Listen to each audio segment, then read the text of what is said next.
We are now speaking to Mr. Mutti-ur-Rehman Siddiqui here in Bangalore. He was arrested in Bangalore terror conspiracy assassination case now, but his name is now being cleared by NIA. So, Mutti-ur-Rehman sahab, you have been a journalist with Deccan Herald newspaper. You must have followed all the terror cases which has been happening in India, and all those Muslim youths who have been arrested and then subsequently they have been released. So, you ever imagine this kind of thing is going to happen with you? Well, I remember back in 2008, a couple of Muslim youths, highly educated and qualified Muslim youths, were picked up in Hubli, which is my hometown. And one of the arrested was an MBBS graduate. He was pursuing his internship. I had just 2 months left. I knew him very well. He was very studious, very religious, very pious, and something, some sort of a person adored and liked by one and all. So he was picked up, and that incident actually sent shivers across, the city, and it sort of, instilled a psyche of fear and unrest among the people. So I always had that feeling that it seems that these youths are being falsely implicated in terror cases.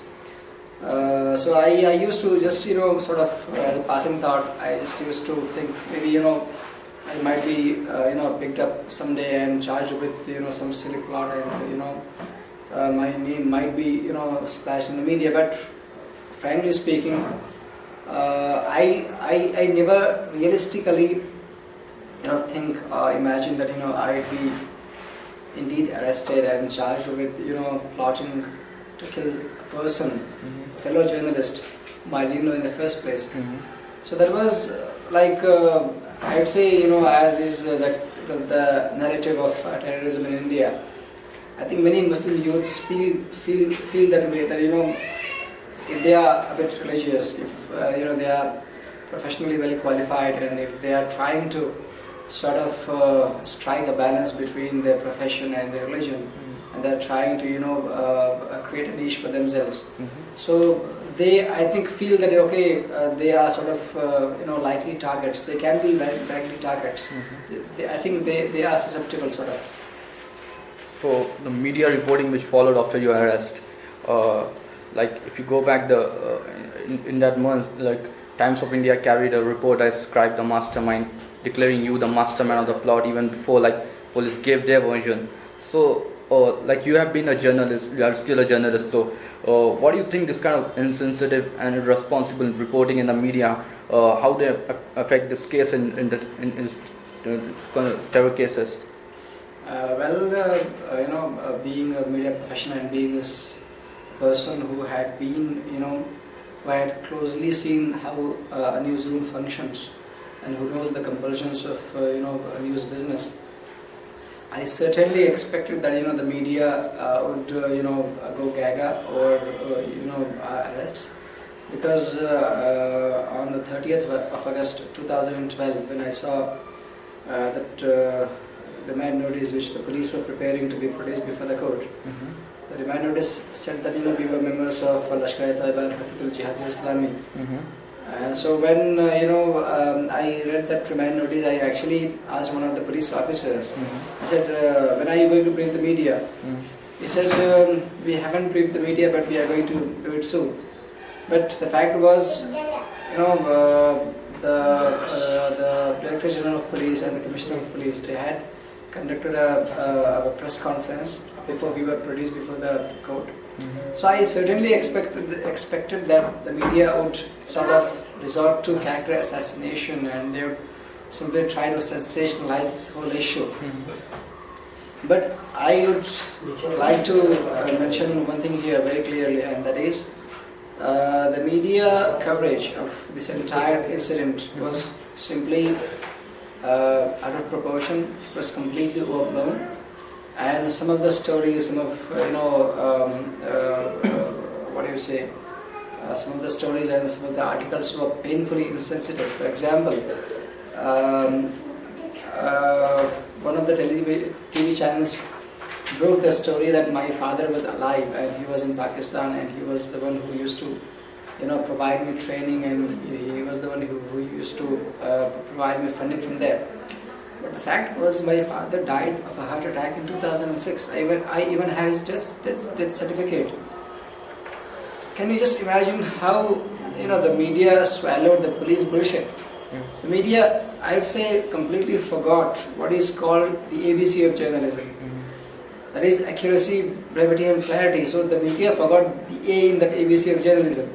So it was, I think, the media is simply, going in the direction where, people, I'm sure, if the media continues to behave in this manner, I'm sure those days are not far when people will lose faith in the media. I think the media is to be blamed for this, because the media is not at all responsible, and what it does is more of stereotyping. The stories are very shallow. The stories are very irresponsible. There is hardly any verification of facts. There is hardly any cross checking. I remember during the police custody, when actually a police officer who actually allowed me to use the internet. And when I just I went to the Google site and I just typed my name, and there was instantly that suggestion, the auto suggestion. And when I saw those reports, the police officer was sitting next to me, and when he saw those reports, he said, "Oh my God, how can they be so stupid?" He was saying, "We are not telling these people these stories. We are certainly not saying them that you are the one who's the mastermind, or you are the one who's done all these things." He said he was actually more shocked. He was far more shocked than I was. He was like, how can the media be so irresponsible? Because the police officer knew very well that I was innocent. And coming to the mastermind story, that story was actually planted by the police themselves. Okay. It was not a baseless story, but thing is, Times of India went over the top simply because I think I was a Muslim. Then the second thing is, I was associated with Deccan Herald, which is Times of India's foremost rival newspaper, rival English newspaper in Bangalore. So that because of the professional rivalry itself. And as anyone who's been reading the Times of India, he knows it very well. The Times of India is like its stories are very lopsided. I mean, completely one-sided, over the top, like sort of media service kind of stories. So like you have been released when NIA took over the case. So do you believe like if this case would have been handled by Bangalore police or Karnataka police, you could have been sitting here giving me the interview?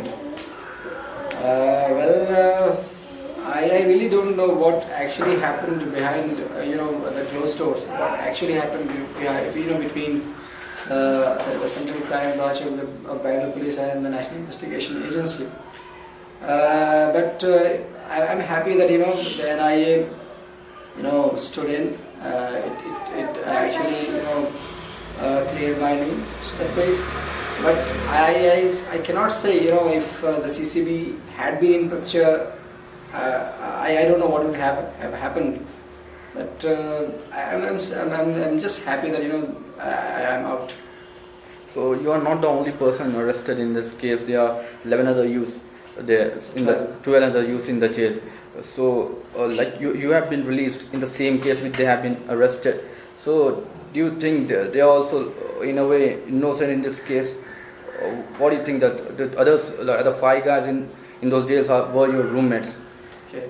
So see, one thing I would like to stress here, and that is what the Indian law says, and not only Indian law, but what the common practices of criminal justice system say, and that is a person should be considered innocent until proven guilty.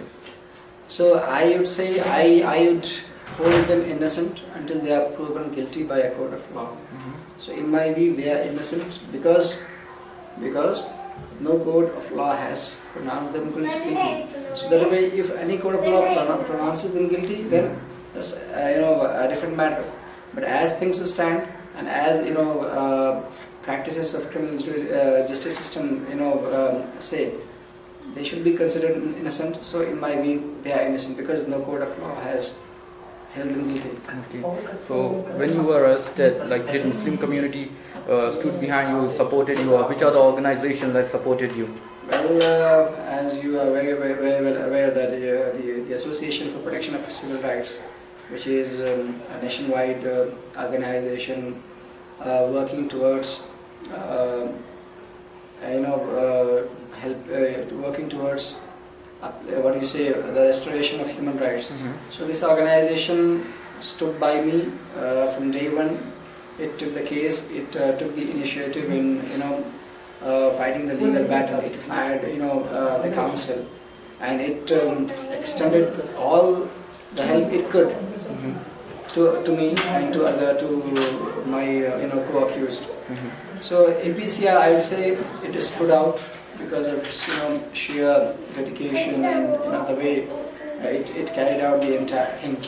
As far as other organizations are concerned, I think they also supported me in whatever way they could. So I would say that in our case, the people have they have not distanced themselves from us.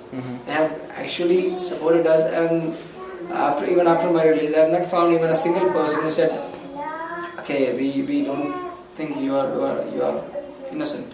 Not even a single person said you are not innocent.